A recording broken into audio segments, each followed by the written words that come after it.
thank you all. It is now my job, finally, to introduce to you the disembodied voice, who is Steve Scully.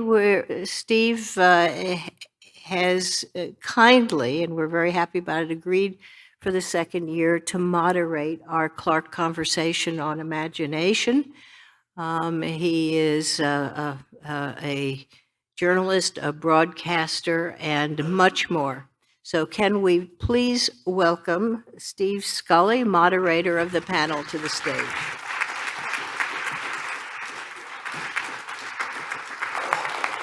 I should point out, if things go downhill, you play the guitar and you sing? Not here. No.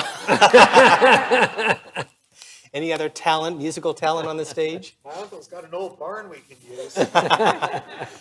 You know, Dr. Eric Very really put it well, because just in the last week, and Esther Dyson, I'm going to begin with you on this. In the last week, think about what we have seen.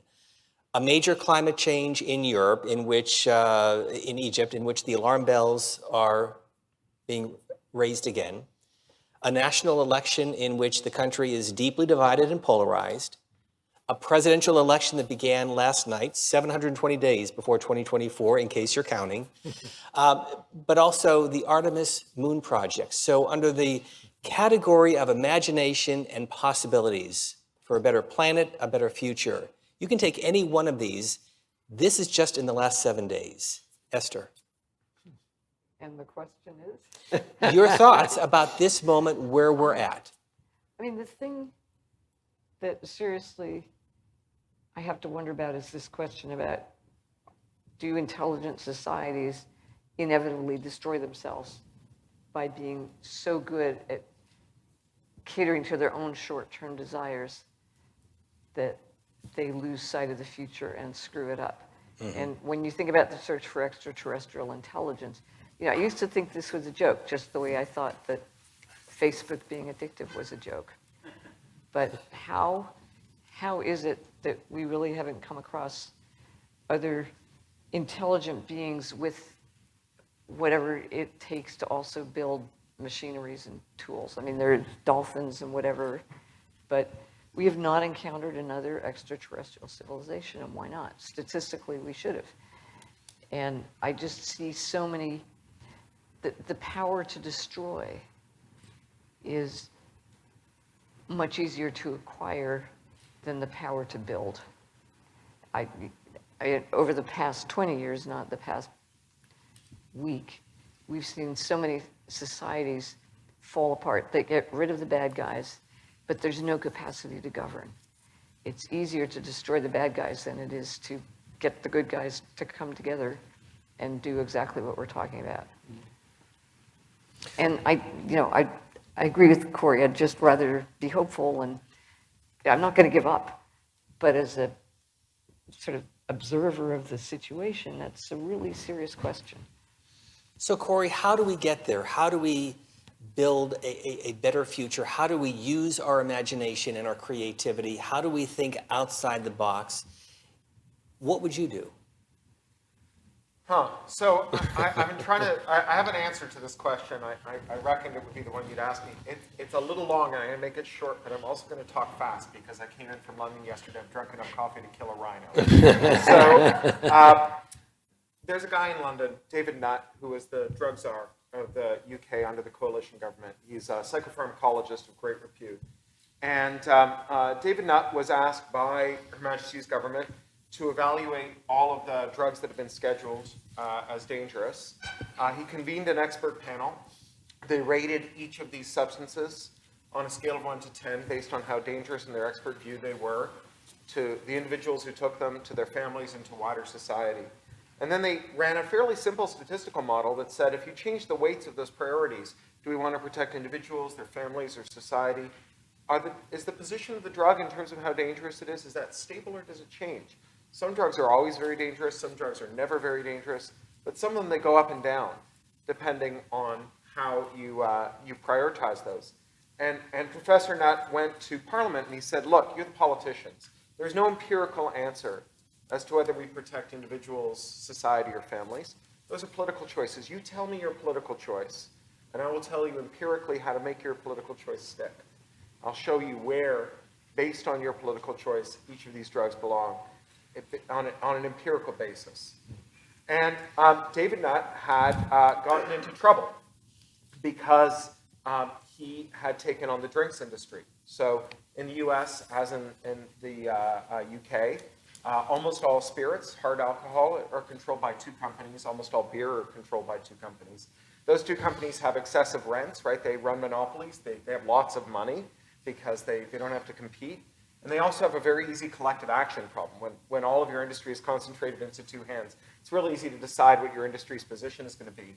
And this industry had told its shareholders and the Public Health Authority that binge drinking was the source of all of its profits. That if you eliminated binge drinking, there wouldn't be any profits. And that they were nevertheless foursquare against binge drinking, and that's why they developed a self-regulated curriculum to teach people not to binge drink. And the fact that it didn't work at all was because it's just impossible to stop people. So David Nutt had developed his own curriculum, which he did a randomized trial on, and found that he could show people how to reduce their binge drinking, which, if you'll recall, is the thing that would reduce would eliminate the profit for the duopoly that ran beer and the duopoly that ran spirits, and therefore put them out of business. So he had some powerful enemies, and shortly after he delivered his report on how to empirically rank drugs, which showed that alcohol was far more dangerous than almost all the drugs that had been scheduled and prohibited, which it empirically is. He lost his job because he published a paper in which he said that cannabis was less harmful than alcohol. He records in his book, Drugs Without the Hot Air, the conversation he had with Home Secretary Jackie Smith, where she called him up and she said, "You can't say cannabis is more dangerous than alcohol." And he said, "Well, why not?" She said, "Because cannabis is illegal." And he said, "Well, why is it illegal?" And she said, "Because it's more dangerous than alcohol." And he said, "But it's not more dangerous than alcohol." And she said, "You can't compare it to alcohol." And he said, "Why not?" And she said, "Because it's illegal." So evidence-based policy is within our grasp, right? We can make evidence-based policy. We can know the truth, right? We don't have to be nihilists of how to get out of the problems that we have. We can use our imaginations to think about ways to get out of the hole that we found ourselves at the bottom of. We can then use our reason to evaluate those imaginative solutions to see which ones are most likely to succeed, and then we can put them into action. But when we have excessive, unaccountable corporate control over our decision-making, then our decision-making processes become auctions instead of truth-seeking exercises. And the truth falls by the wayside. And so when we see, for example, people rejecting vaccines, on the one hand, we have good cause to be dismayed. I'm dismayed. I've had 5 COVID vaccines. But on the other hand, I'm a chronic pain sufferer. And if you see me squirming around up here on stage, I squirm a lot. It's because I have chronic pain. 10 years ago, my doctor said, "You know, opioids aren't nearly so dangerous as you think they are. You should take them all the time for the rest of your life." And I did my own research.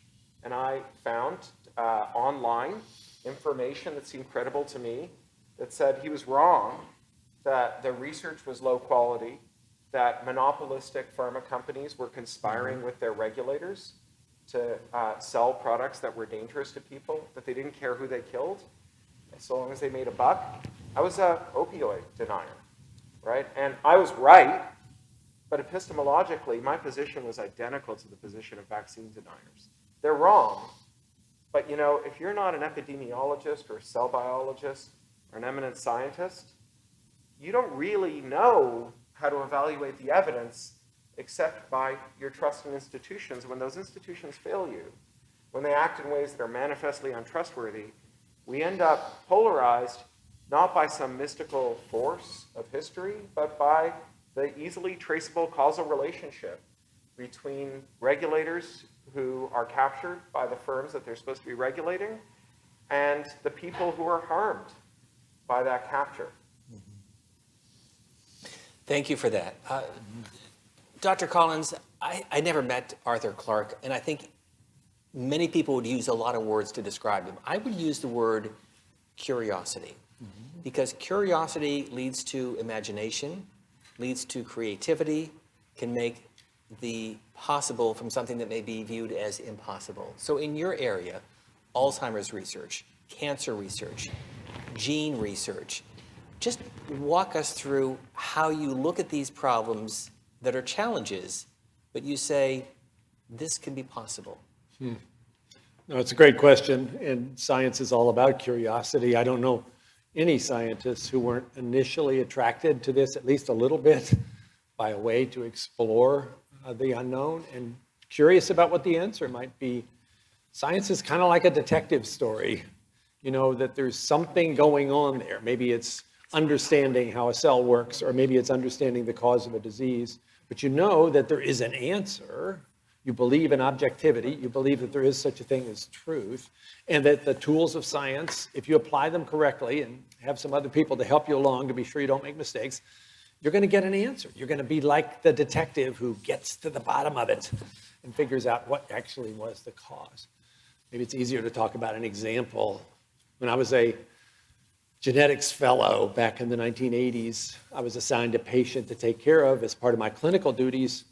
A young woman, 21, who had a diagnosis of progeria, the most dramatic form of premature aging.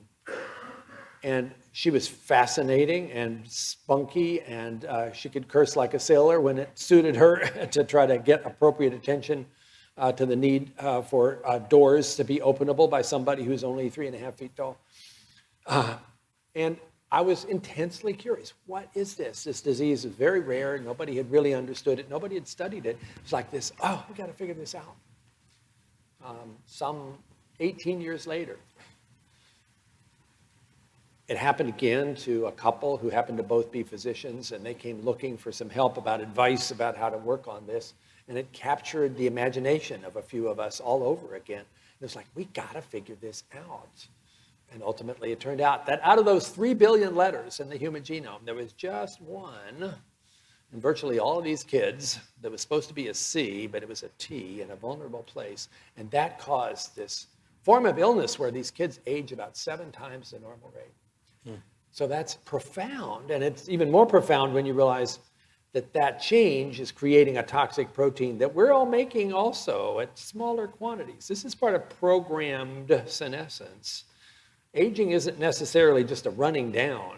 It's actually got a clock behind it, maybe because evolution wanted to get one generation out of the way so that the next one would have a chance. So we're learning all kinds of interesting things here about fundamental biological features.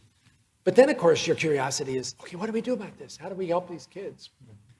And some of us have been obsessed about that for the course of now almost 20 years since the gene mutation was discovered in my lab. And now there's an FDA-approved drug.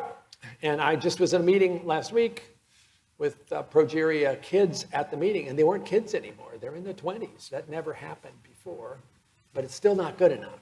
Now we bring onto the stage CRISPR and the gene editing effort. We should be able to go and fix that C that should have been a T, make it back to what it should be. But how do you do that? Well, it means bringing all the technology and creativity together. How do you take advantage of this enzyme apparatus that searches out in 3 billion letters and finds the one that you want to fix? And how do you deliver it to the right tissue without doing harm or making mistakes along the way? So it's a whole lot of technology gets in there.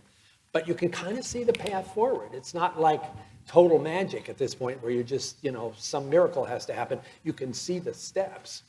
And for a scientist, and certainly when it comes to helping out somebody whose life is really profoundly affected, this is the kind of curiosity that gets you up in the morning and keeps you up late at night trying to see how to get the answer and make it happen.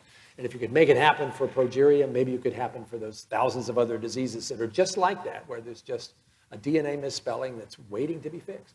I want to drill down, and Esther, I want to come back to you and your areas of expertise. And you have called journalism holy religion, and we've been hearing tonight about the misinformation. I tell students the good news is there's more news and information out there than ever before. The bad news is there's more news and information out there than ever before. Yeah.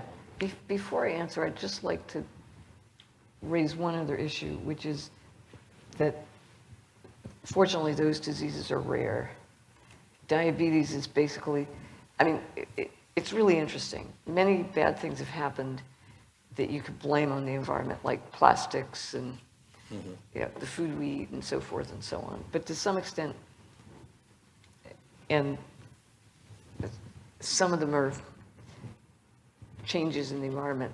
Diabetes, ironically, we evolved for an environment that had less food. And it's an extremely simple problem to solve, except for the implementation part, as opposed to the take the magic and make it easier to do. There's so many problems in our society that we really ought to be able to fix because we know how already. And those are the ones that, in a sense, disturb me more. How do we get society to pay to do that? I mean, it's great to do this for a few people, but when you start saying, how can we help millions and billions of people avoid diabetes or, cataracts, we're getting better at that. But there's a whole lot to do that requires a different kind of curiosity, and again, requires the social change, the willingness to pay now to avoid paying later. As you said, you actually save money by doing this stuff, but people aren't thinking long term. So why aren't we doing it? Because we've all become a society of people searching for short-term relief, as in addiction, versus people thinking with long-term purpose. And that goes to the culture we have. I mean, honestly, religion, I don't want to believe in God because it's useful. But at the same time, having religion, having purpose, having a sense of, Wellville is not trying to fix the problem. It's trying to hand it over further. We need to think more about the next generation, which I'm so glad that this organization is doing. But there needs to be more of a sense of the long-term future. And we've become a world of short-term trading, of instant gratification. I mean, that you can build a business based on 15-minute delivery of stuff people should have bought yesterday. Drives me crazy. And yet it's the culture, and it's what Business Insider keeps talking about passive income, which basically means finding some trick where you don't have to work and you make money, as opposed to, I want to do meaningful work and make money as I do this meaningful work. There's a wonderful, and then I'll finally come to journalism. Sure. Zephyr Teachout, in her book, Break Them Up, said, in essence, profits in a business are like sex in a marriage. They're kind of fundamental to the enterprise. They're useful. In some form or other, they're the basis of the sustainability of whatever it is, the marriage or the business. But at the same time, more sex and more profits don't necessarily make either marriage or sex better. And we've lost the ability to think long term because everything around us is making us short term. Now, journalism, to me, the truth is a religion.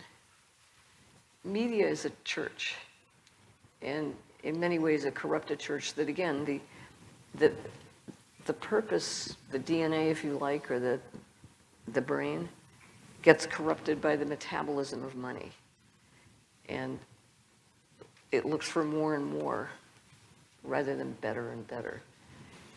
The solution to journalism is a change in culture, which is another miracle. It's better education. And honestly, it's teaching children curiosity rather than pouring knowledge into their heads. There's a big difference between teaching and helping children to learn. It goes back to that intrinsic motivation thing. One is, well, you got to pass the test. You got to get into second grade. You got to make your parents happy. You got to do this, that, or the other. And learning, I got through high school so that I could go to college. Had a great time in college. Worked for the Harvard Crimson. And then actually started learning once I had an interesting job, which was as a journalist, finding out not copying stuff that existed, which is what so much of learning in college is, but rather finding out new stuff and asking questions that hadn't been asked before. And yeah, that's what we're doing at Wellville. And it's taking us 10 years to learn something, a lot. And now my next job is to help spread that. Again, curiosity. By the way, we're going to get to your questions. You talk about marriage. I was at a wedding about 3 weeks ago, and the couple had been married for about 62 years. And I said, what is the secret to a successful marriage? And he looked at me with a twinkle in his eye, and he said, the secret is finding time to go out twice a week. Dinner dancing, a movie, a candlelight dinner. And I said, wow. And he goes, I go out Friday night, my wife goes out Saturday night. So there you go. On a more serious note, we are seeing the real horrors of what's going on in Ukraine. And Corey, your own family has dealt with your own pain and suffering during World War II, before World War II. And as you think about your own background, and you might want to share this story, how and why we don't learn the lessons of war, and we see the horrific pain and suffering, families broken up in Ukraine, billions of dollars to rebuild that country at some point, and you have to ask yourself, for what? And do tell your story, if you could, for a moment. Sure. I mean, my dad was born in a camp in Azerbaijan. His parents were war refugees. My grandmother had been a child soldier in the siege of Leningrad. She met my grandfather after being inducted into the Red Army and sent to Siberia. They deserted. They went to Azerbaijan. My dad was born. You know, the horrors of war have often seemed inescapable, and there have been many times in our history where we've said, well, we've had the war to end all wars, or we've finally reached the point at which war is no longer conceivable because we have the ultimate deterrent, and so on. I don't pretend to understand what was in the mind of the person who launched the belligerent invasion of Ukraine. I do think that if we want to understand how it is that the Soviet Union became the failed state of Russia, we do need to accept that some of that was driven by a kind of new Marshall Plan that said we should go into Russia and, quote, unleash market forces, which turned into a kind of kleptocratic free-for-all in which the West was complicit. There was this idea that if you just dismantled the state and moved in markets, that you would get a kind of great unleashing of a new kind of vibrant democracy, and instead what we got was a collapse into authoritarian paranoia, mass death. There was a point in the 90s when the average Russian man had a 1 in 10 chance of dying in a year from violence or addiction. That is the backstory. And there is an old joke from Ireland, not an Irish joke, but a joke from Ireland whose punchline is, if you wanted to get there, I wouldn't start from here. And I think very often when we find ourselves in the midst of humanitarian crisis, we say, what foolishness precipitated this terrible moment, but we don't actually go back and say, how was this stage set such that an act of foolishness could create this? You know, there's a shell game that writers play in fiction where they arrange the furniture off stage so that it seems like the course of action in the story is inevitable. There's a famous story called The Cold Equations that some of you may know. It's often a set text in school. And it's about someone who's delivering vaccines to a planet where there's a plague. And he takes off from the planet that has the vaccines and heads to the planet that has the plague. And he sees on his instruments that his ship is burning more fuel than he thinks it should. And he digs around and he finds a young woman who's a stowaway who's going to visit her brother who's on this planet. And he has this realization that there's no way he can land this ship with this woman on it. There just won't be enough fuel. And he's going to have to stuff her out the airlock. And the author of this story came up with 6 different ways in which he could save the girl. And he sent it to his editor over and over again, John W. Campbell. John W. Campbell kept sending it back, and he said, no, the girl has to die. Because the point of this story is that this is inevitable, that there is no cure for the foolishness of a young woman who acts impetuously. John W. Campbell was a terrible person. He was an outright racist. He was a fascist, an actual fascist sympathizer, not a hyperbolic fascist. He said that the Kent State massacre was people getting what they deserved. He was in every way a terrible person, and this was one of the expressions of his terribleness. The Cold Equations is taught as a story about how the universe doesn't care about your feelings. But the reality is that everything interesting about the Cold Equations happens before the story begins.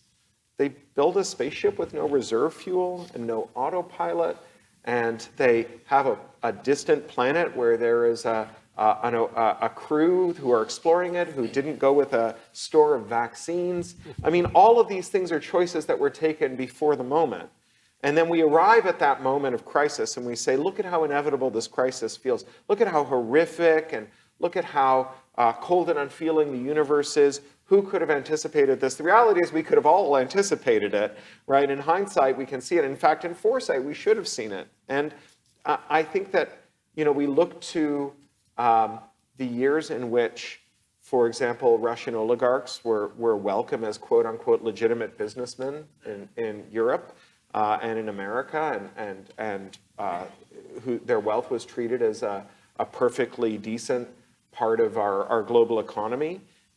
We allowed that country to slip into ever more barbarous kind of authoritarianism, and we said, well, just so long as they're shipping their petrochemicals abroad, and so long as their money is flowing into our black banks, it's going to be fine. And then we turn around and we go, well, look at how corrupt and corroded this country is. Look at how its strongman leader is able to take these unilateral actions. Look at how oppressive its media is.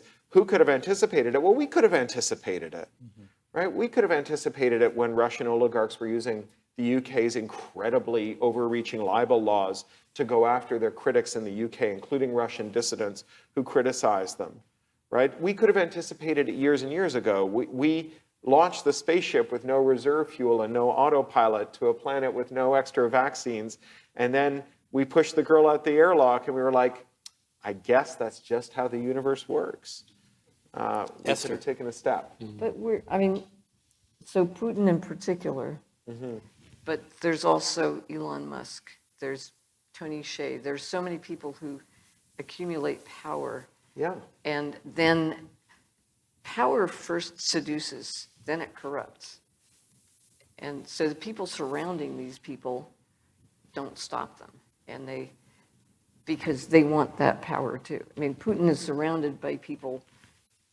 Getting rid of Putin won't solve the problem because one of them will come and take over. But we're now doing the same thing in Silicon Valley, where, again, the obsession is not with profits, it's with exits. And boards give money to people without putting in proper controls or doing due diligence. And there's this sort of fascination with power, both inside and outside, that lets these people do crazy stuff. I mean, they may be crazy. Most of them had really abusive childhoods, but we're allowing this to happen. You're right. And it's foreseeable. There's a form of tech exceptionalism. So tech exceptionalism used to be, we should just exercise forbearance as these firms do things that were historically prohibited, because look at how great they are. And now there's how much money they're worth. Look at how much money they're worth. Now there's a new form of tech exceptionalism, which is these firms are run by evil geniuses. Look at how much harm they've created. And there's like a non-exceptionalist version of that story that goes, these firms are led by ordinary mediocrities, no worse than you or me. They're not geniuses. They're not even particularly evil. What they are is ungoverned. What we've done is we've taken the historic mechanisms by which we would say no, and we didn't say no. We let them buy their competitors. We let them merge with their major competitors. We let them engage in anti-competitive pricing. We let them engage in unlawful conduct related to privacy and so on. We didn't punish them, or if we punished them, we punished them with fines that were less than the profits that they realized, so that the fine became a price. And they acted exactly as anyone would. They are neither evil nor geniuses. But enough about Sam Bankman-Fried and FTX. Yes. $32 billion in 7 days. That would make. Well, Well, they treat, quote, $32 billion. yes, right. They 32 billion treat, magic beans. they treat their people like robots and like playthings instead of like human beings, and they get away with it. Dr. Collins, I want to turn to one of your obsessions. I have Each one of several. us. Which one is it this time, Mr. Let's see. Guitars? Motorcycles? No. In all seriousness, we have all been affected by cancer. Every single one of us either has lost a loved one, knows somebody battling cancer, a friend, a neighbor. We know this is personal for President Biden. I want you to kind of put into context where we are, where we're going, and I want to go back to Richard Nixon in 1972 when he declared the war on cancer, and give us the broad overview of how we got to this point and how we get to the next 25 years. All in about 3 minutes. Okay, so when Nixon declared the war on cancer, that was an important milestone because it said, we're going to take this seriously. It was timing. And we weren't was taking it before that? Not so much. I think it was like, okay, that's one of those things that's just going to happen. It was not seen as a priority that we got to pull all of the resources together to try to figure this out, come up with better ways to treat, and maybe a little bit about prevention as well, although a lot of people were smoking as they signed that document. So the problem, of course, in 1972, we had really no idea what cancer was. It was only about 10 years later that the first real evidence occurred that cancer is a disease of the genome. It comes about because of mistakes in DNA that cause a gene that normally is supposed to tell you to grow to say, just keep on growing. Or a gene that's supposed to be the brakes stops working and the cell grows when it's not supposed to. And basically, we know that now. This is like fundamental cancers. Now, some of those are inherited. So somebody who has a BRCA1 mutation in all of the cells of their body is already one step down that pathway. But we also know cancer is a multi-step disease. It takes other things on top of that single mutation in order for the cell to become truly malignant. So we're cataloging all of that over the course of the last 30 years. And we know a ton about the kinds of genes that are capable, if misspelled, in causing cancer to happen. And there's been a huge effort to try to identify pharmaceutical interventions that are targeted towards each one of those cancer genes that we know is fairly common, whether it's P53 or whether it's RAS or whether it's one of the mismatch repair genes. All of those have big therapeutic efforts, not all of which have succeeded, but certainly no lack of effort. And we've arrived at the point, because it now becomes so affordable to look at the complete genome of somebody's cancer to say, okay, for this person, what's driving that malignancy?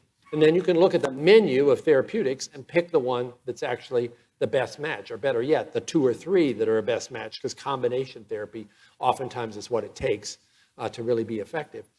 So the good news is we are now curing people that we didn't used to cure. I mean, if you can look at the statistics, it's actually pretty gratifying. Deaths from cancer have been dropping for the last 25 years by about 1% or a little more than that every year. So we're now 25% lower deaths from cancer than we were 25 years ago. It's happened gradually. It's been hard fought, but it is happening.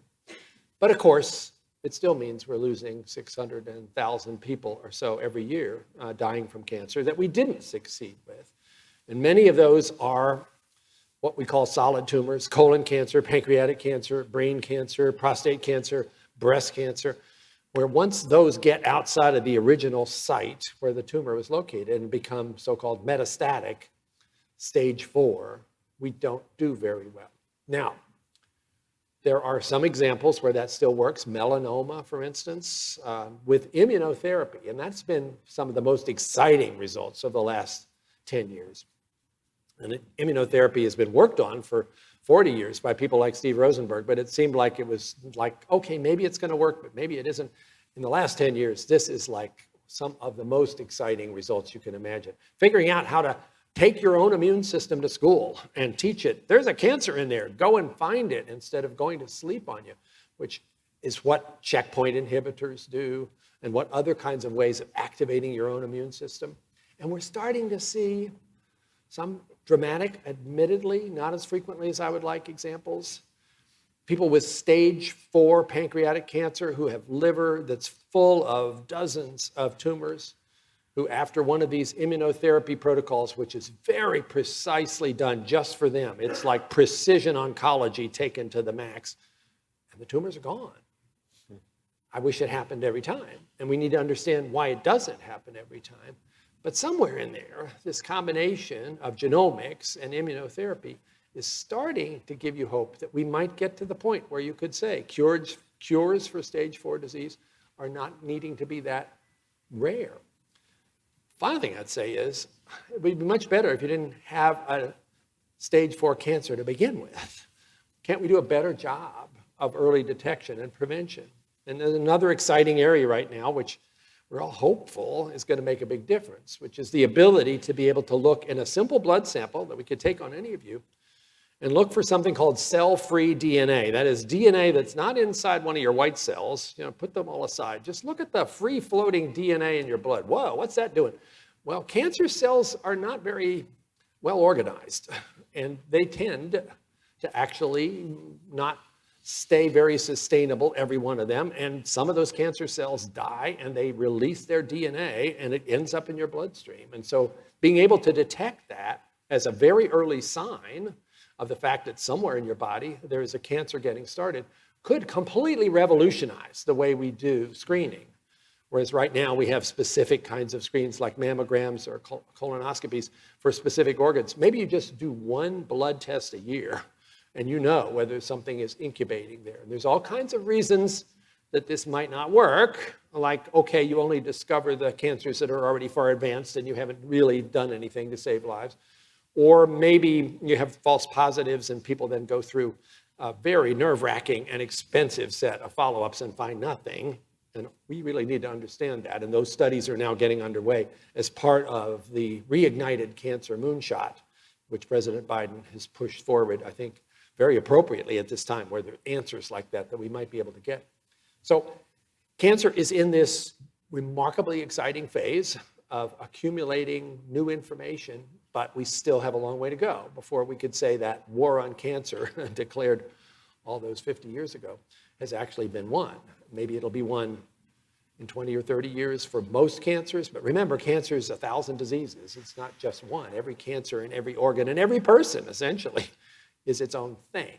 And we will make success happen bit by bit. It won't happen with one big sudden announcement, okay, no more worry about this. We'll have to keep chipping away. Does that excitement not deserve a round of applause? Thank you for what you're doing. Thank you. Esther, I don't want to put a cold blanket on that excitement. But you're about to. Well, we are a deeply divided nation. Oh my God, yes. And a lot of that divisions come from the social media that we talked about and partisan media. And I'm just wondering, as you look at that landscape, do you see any way, any hopeful way to change that? Yes. First, interestingly, I want to take, is my mic working? Yeah. Okay? Yeah. I want to, so there's kind of two ways to detect cancer. You look at specific cells. You also can look, like with a PET scan, you look for the metabolism, which is really interesting. So sugar flows to places that are growing fast because they need food, and if you put fluorescence or something into the sugar, second thing you can do for what it's worth is you can send radiopharmaceuticals pretty much in the same way, which enables you to catch metastases. So radiopharmaceuticals are going to be really interesting too. But same thing with information. You can look at something and say, oh, it comes from tabula or something, which means it's likely to be junk. There's a lot of this misinformation is not political. It's financial. It's political because that gets people excited. But if you follow the money flows, that's where the most damage happens. And so things like simply reducing the number of times something can be copied is a really big thing. Another thing that's really important is moderation. I mean, fundamentally, companies need to understand, just as you need product safety, you need information safety. And you need Facebook and Meta, Twitter, they're all firing their governance. Governance is just like product safety or food safety or making sure your garments are inflammable or whatever it is. That needs to be just stuck back into the content business, media as a whole, one way or another.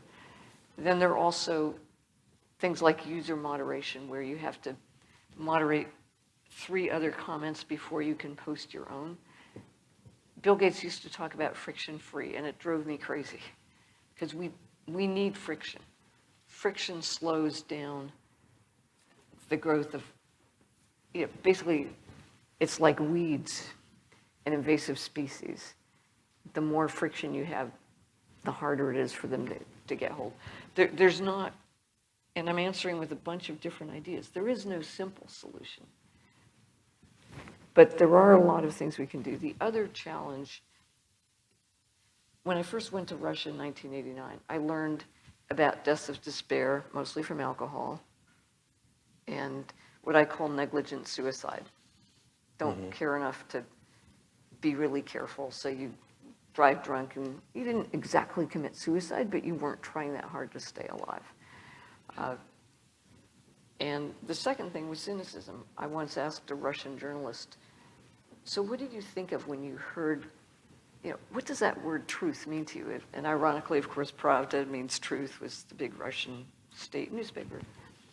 And she said, well, we didn't really worry about the truth so much as, for example, we would get a press release from the government about the health dangers of butter. And we would run out and buy as much butter as we could because we knew that it meant there was going to be a shortage. And then we would publish the article. So the question was always, what was the purpose of this so-called information being revealed rather than the information itself? And nobody believed anything. The hardest question you could ask parents was, what do you tell your children? Because if you told them the truth, they might speak it at school and you would get into trouble. And find an old Russian, ask them that, and and that's what we need to fight, not with a magic single-use detergent, but somehow a changing attitude.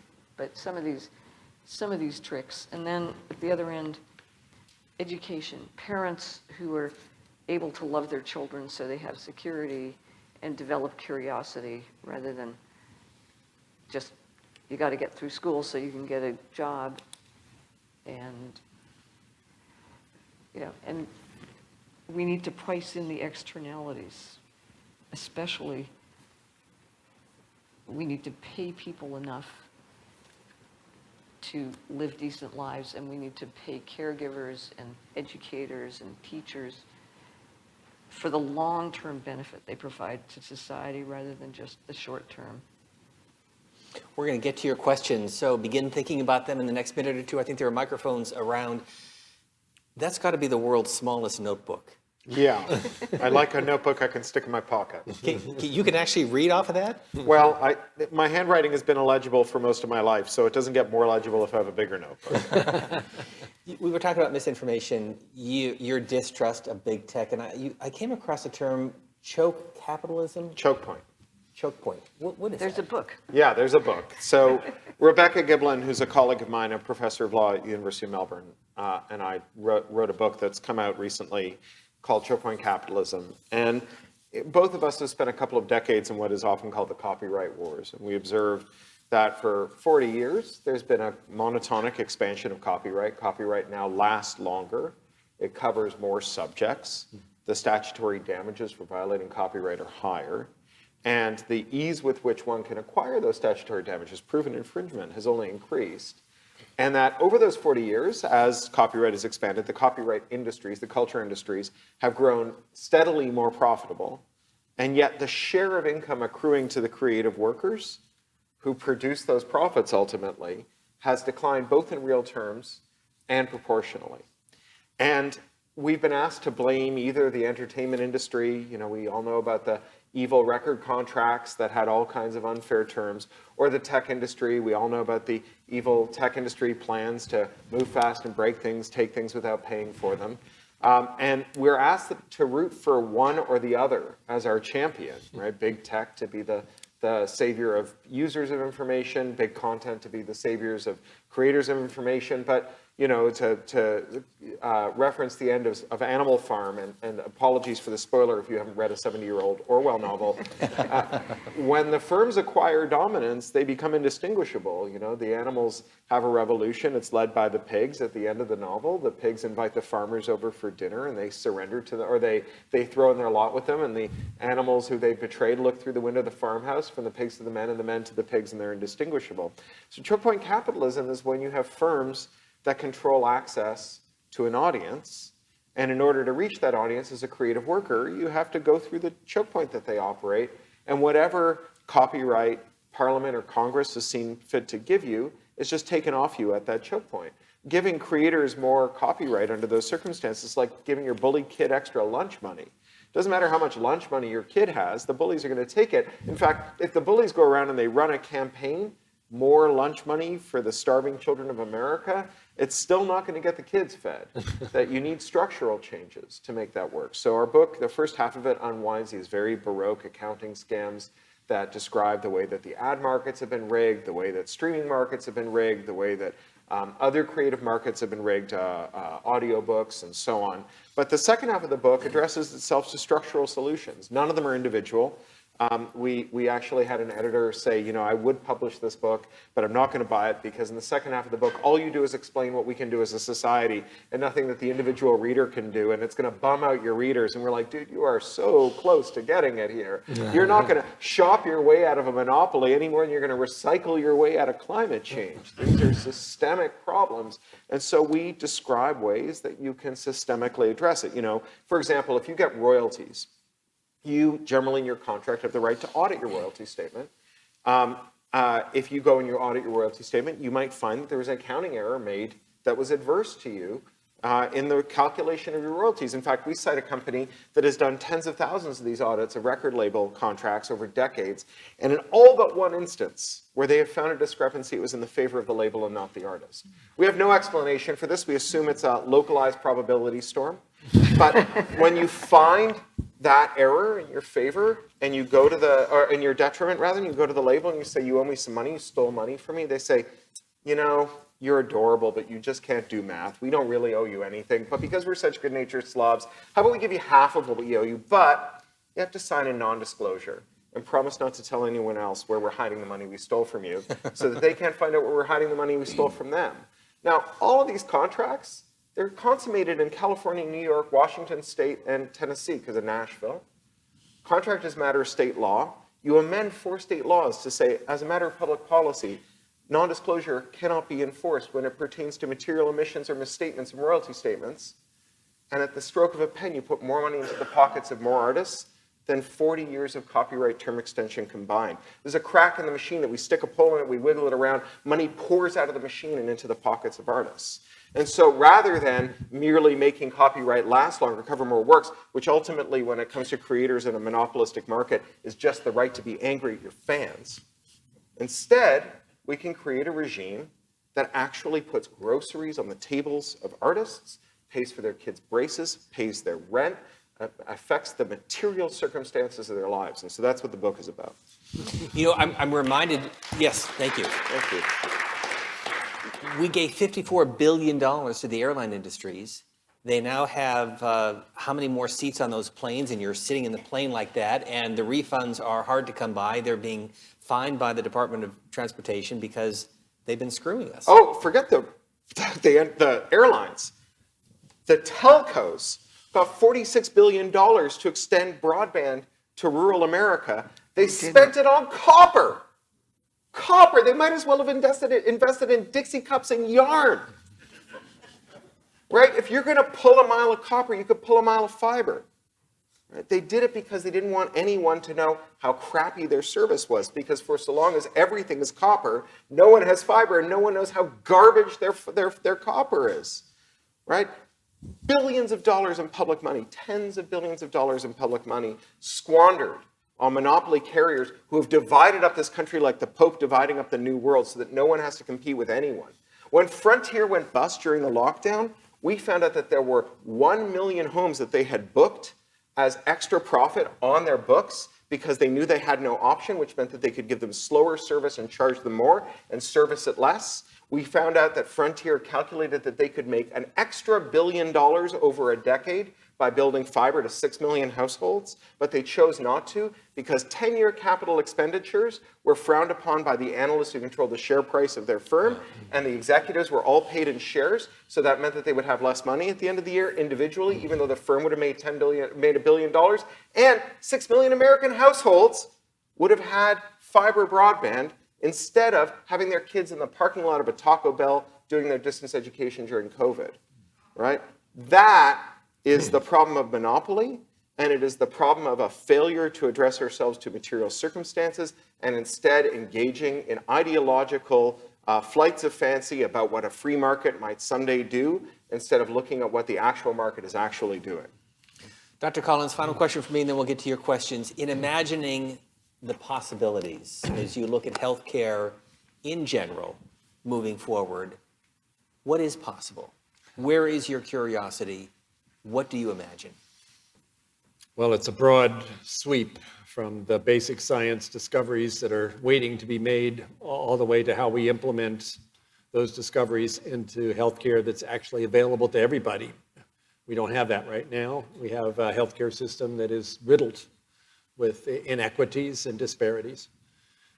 I am pretty bullish about what we could do with the research arena just because we're on this amazing exponential curve of knowledge acquisition that is so enriching and so enlivening. I'm a little worried that we don't have the incoming STEM workforce talent that this situation would merit, given its promise, given the excitement that all of us who are in this feel about, gosh, wouldn't you want to do this versus almost anything else you'd want to do your life? But that doesn't necessarily get trickled down right now to the younger generation. We are not in a place, I think, where we have a really encouraging pipeline of new talent coming into this space, even though the scientific promise is enormous. But I think the discoveries that are waiting to be made that are going to have profound implications for understanding human health are going to happen. We are going to figure out how to deal with Alzheimer's disease, as hard as that has been and as frustrating as that has been. And it's not right around the corner, but we are going to figure it out.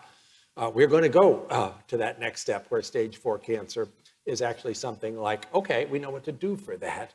We'll get to diabetes, Esther. We'll figure out that, in fact, a combination of genetic susceptibilities and environmental exposures will lead us to give a very precise, personalized recommendation to people about how not to get the disease as opposed to trying to manage it when it's already far advanced.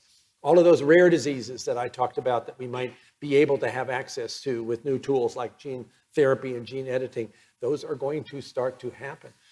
And that, I think, means that we ought to be able to look at our future and say, anybody ought to have access to good preventive medicine that is going to be successful in keeping them healthy and have not just a good lifespan, but a good health span. And if you do actually fall through that and come up with an illness, that something's waiting for you that is going to be affordable.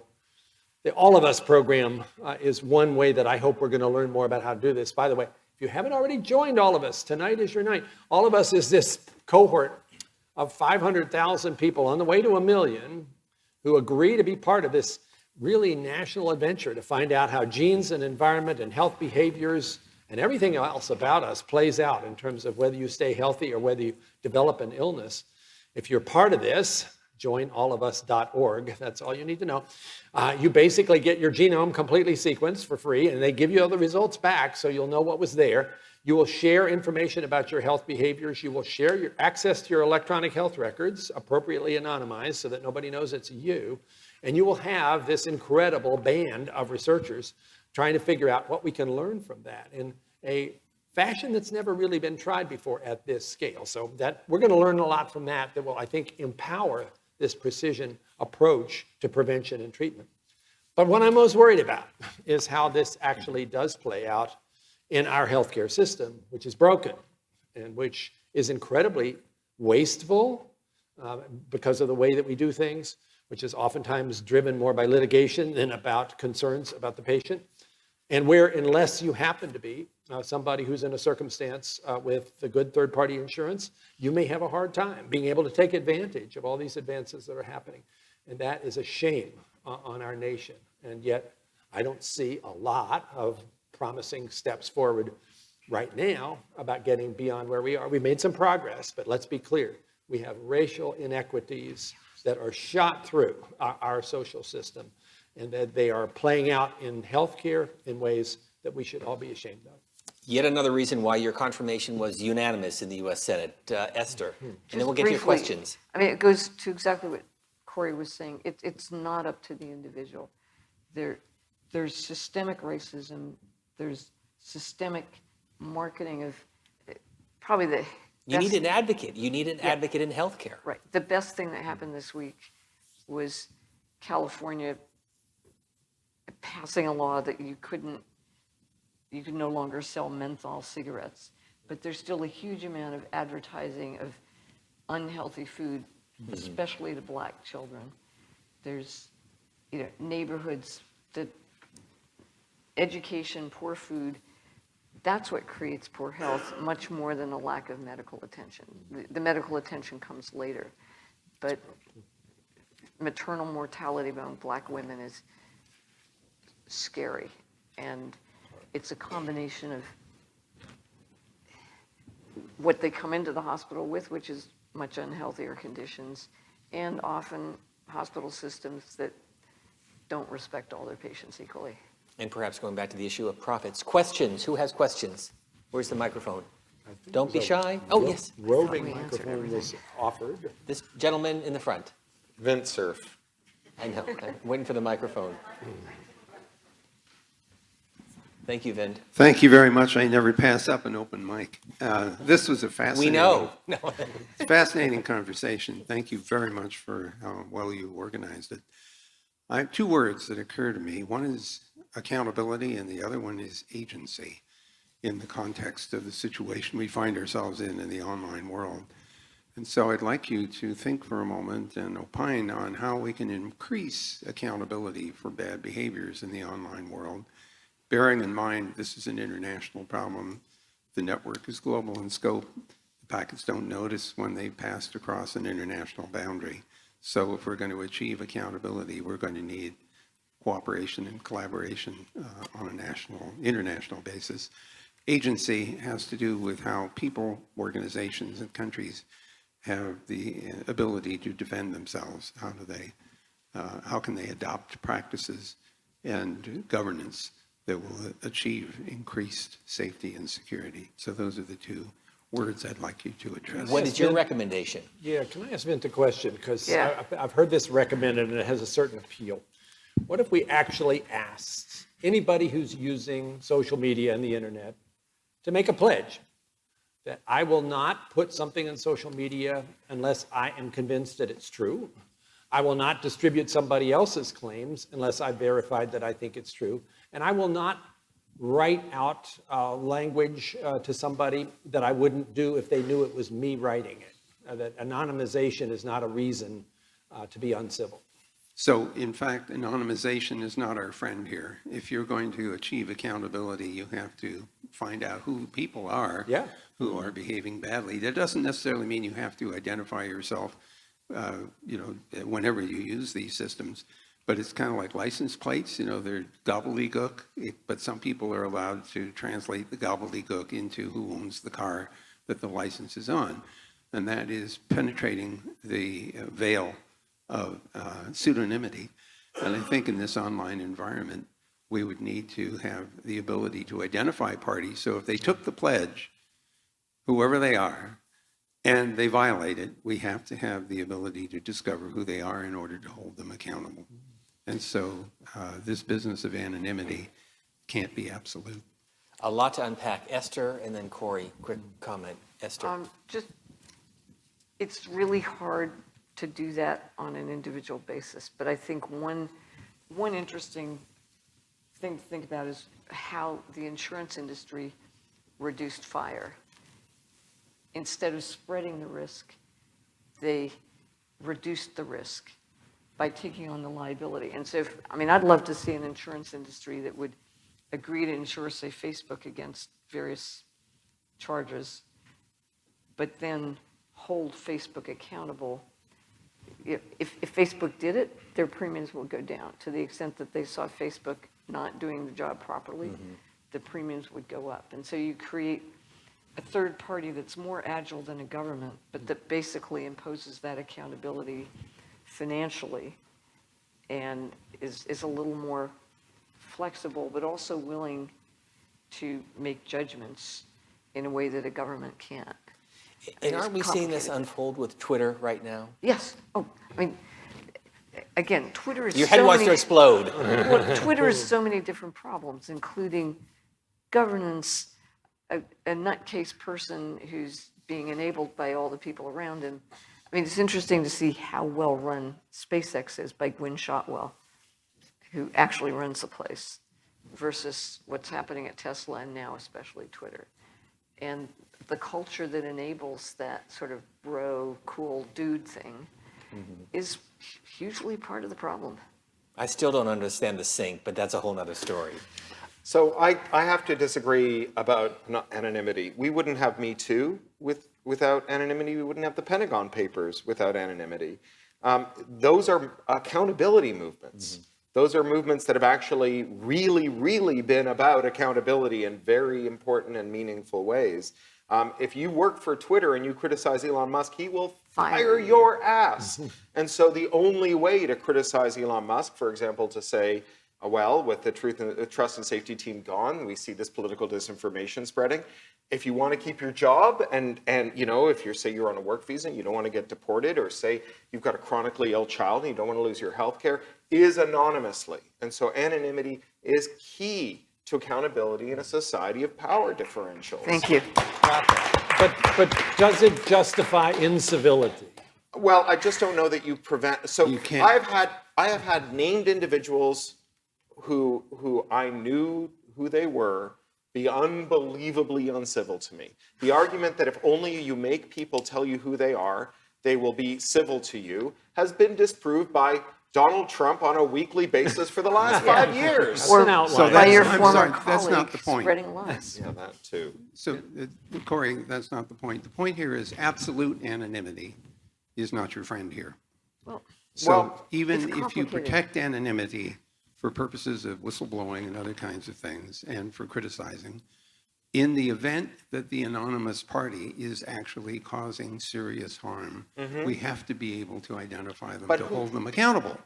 But Who decides that? Yeah, so so as someone who has been threatened by the billionaire who owns the NSO group, a billionaire who built a private terminal at LAX and set up a thing to make rich people feel great about how bad poor people had it, a billionaire who owns a fake greenwashing credit card company, a billionaire who owns a fashion brand, I can tell you that access to civil justice and the ability to compel the production of sources is not evenly distributed. It is heavily concentrated in the hands of people that we want to have be anonymous. So the Pentagon Papers, who would we have given the power to unmask the source behind the Pentagon Papers that we could have trusted that with? You are, I realize I'm messing up your No, your it's plan fine. here, but this is a classic example. What I think you and I think I agree with you, but the place where we're having a disagreement is that you seem to be saying that absolute anonymity has to be maintained. And I'm struggling with that because I don't know how to hold people accountable for bad behavior. Sure. I'm I not just don't know- disagreeing with the Pentagon paper Right. revelation. I'm disagreeing with parties who can cause serious harm because they are Sure. anonymous. But I don't think that this is distinct from the argument that strong working cryptography puts people to risk in as much as people can do bad things with working cryptography. I don't know how to make a system of an anonymity that only fails when good guys want to pierce it.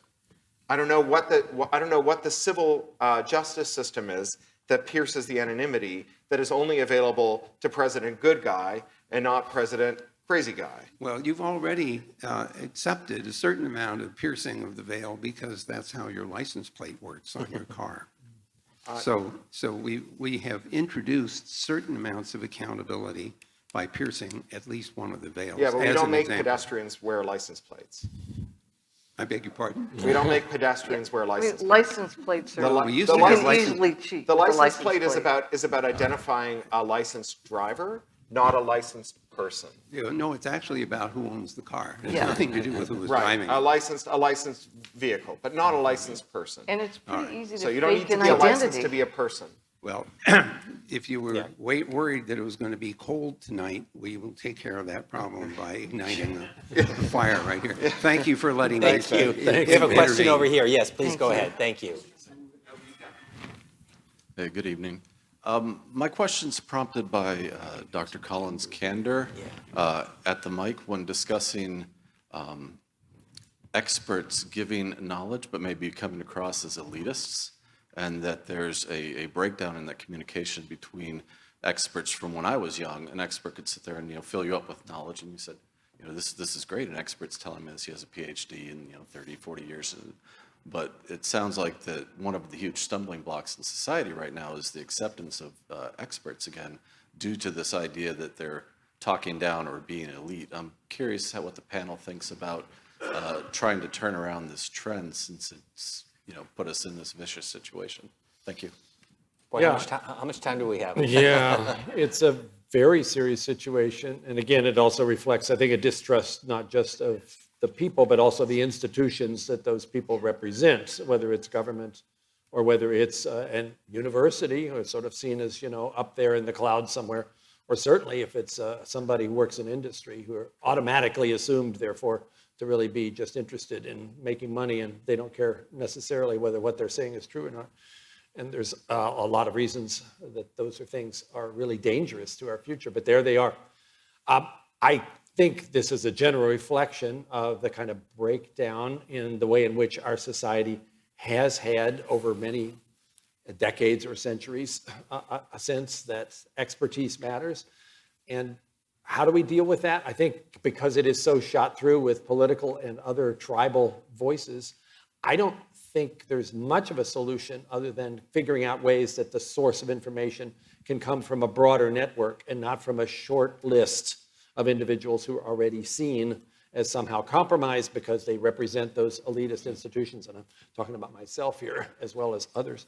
I think we did see some mistakes made. Let me be clear, because it sounds like I'm saying, oh, well, all of us who are communicating science did a great job. We did okay, but you know what? I think we, in many instances, failed to really use the occasion to explain the process of science, which is when you make a public health recommendation about a pandemic, you're kind of looking at the information you have in front of you and doing the best you can, but it's pretty likely that it's not altogether right and that it may have to be changed again in a few more weeks or a month. We didn't do a very good job of explaining that. There was sort of this roundup towards certainty, which you felt sort of compelled to do, to try to reassure people, yes, we know what to do, when oftentimes we didn't quite know what to do. And so now you don't wear a mask, and now you wear a mask, and people pretty soon begin to say, these people don't know what they're talking about. They're just jerking us around. And we lost, I think, along the way, a lot of the opportunity to be seen as credible voices.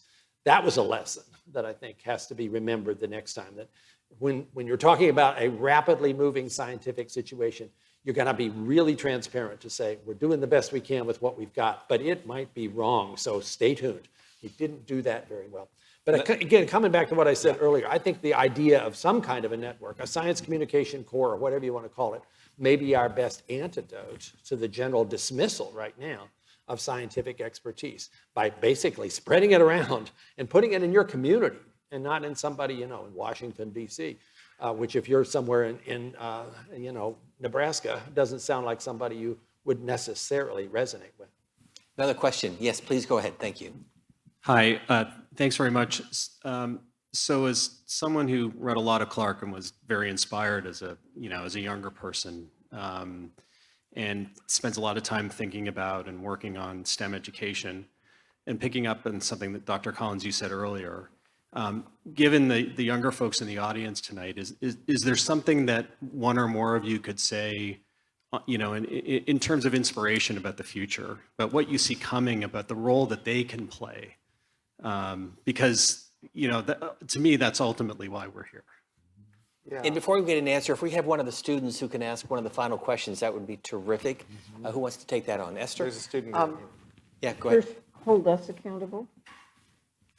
And then whatever you do, hand on something better to the people you create and to whom you will pass on the world. So 40 years ago, Margaret Thatcher said there is no alternative. It was the most anti-science fictional, anti-imaginative thing you could say. It's basically a demand disguised as an observation. When you say there is no alternative, what you mean is stop trying to think of an alternative. And the job of science fiction writers is to imagine alternatives, not because they're predicting them, but because by showing that there is an alternative, you make it possible for people to strive for more.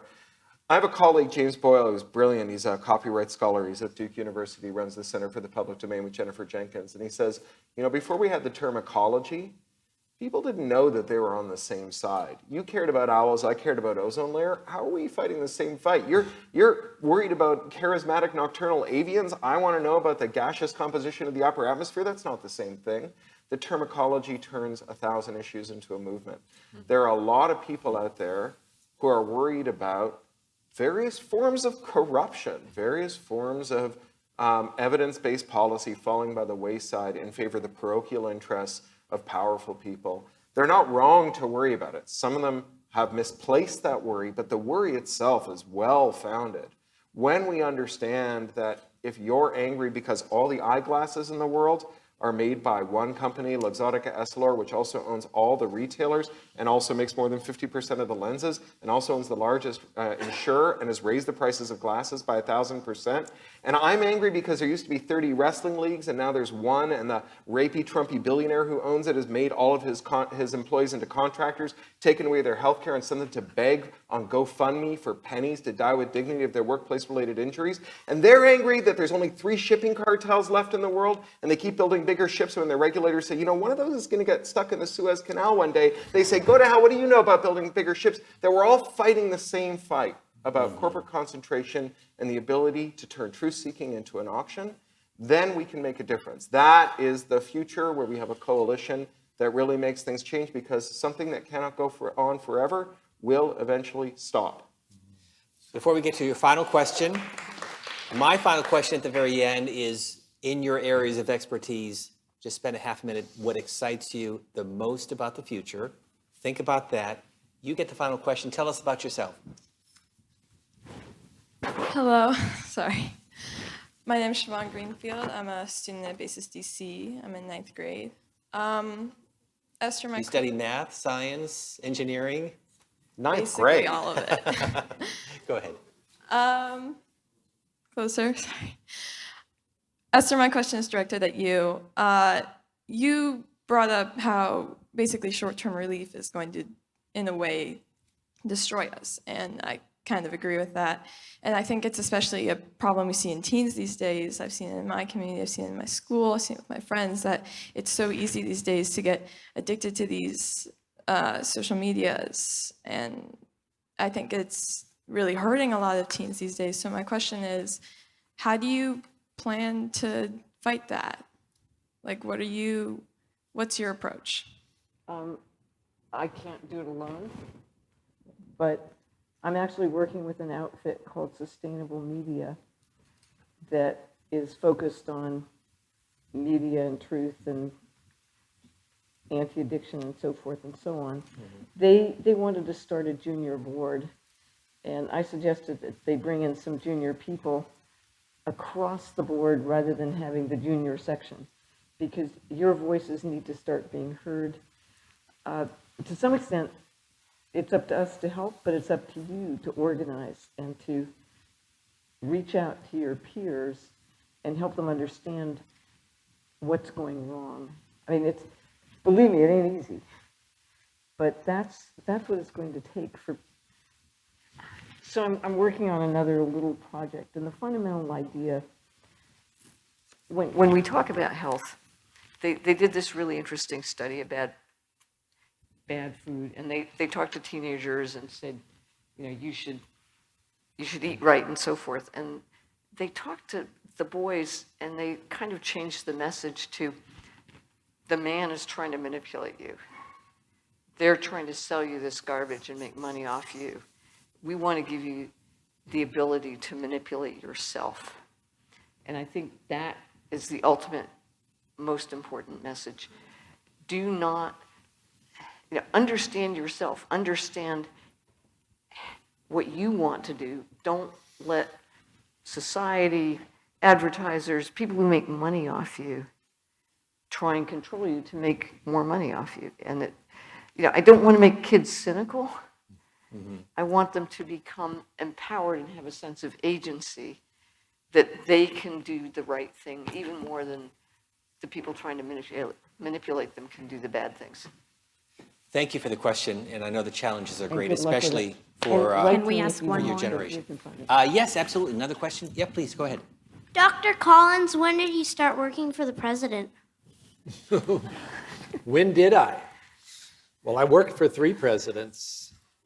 I worked for Barack Obama starting in 2009, way back then, as the NIH director. And then to my surprise, I was asked to stay on. And I worked for President Trump for 4 years, also as the NIH director. And then Joe Biden asked me to stay again. So I worked for another year and then stepped down as the NIH director. But then I got asked to come back to be an acting science advisor and now a special projects advisor. So yes, I've gotten to know a lot of presidents. And let me just say, they're all different. So when you become president, you can hire him.